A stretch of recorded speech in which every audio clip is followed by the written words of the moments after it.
So for the group, if you're looking for, am I working in a group? That's people gathered together who may share a space or general interest, but operate very independently.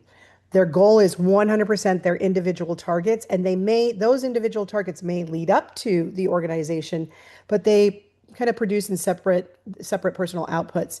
A lot of you that are labeled as teams within an organization might be operating this way.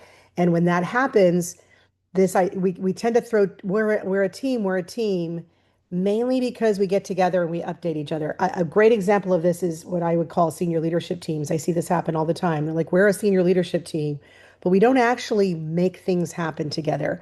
We get together once a month, we give each other updates. We might hash out where there's some, friction here and there when our groups kind of, cross paths. But other than that, we're not really co-creating anything, which I personally think is a big mistake for senior leadership teams. It should really function as a team and do key things for the organization. I'll talk about that a little bit later on. Accountability is strictly individual, meaning that there's, usually some manager or somebody who's in charge, and they are the ones running the performance, but there's not really this kind of like, how are you showing up with the other team members? And I'm not responsible for how your work shows up. I'm only responsible for mine.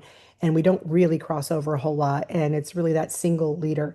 I think this can work great for certain situations. I'm seeing this work less and less as things get more complex, and innovation is such a big competitive advantage for organizations. So I feel like kind of that old, factory working kind of thing where it's a lot easier to get work done because we're not crossing over. So we do it for the simplicity of it, the clarity of it, but not always because it's the most intentional thing to do.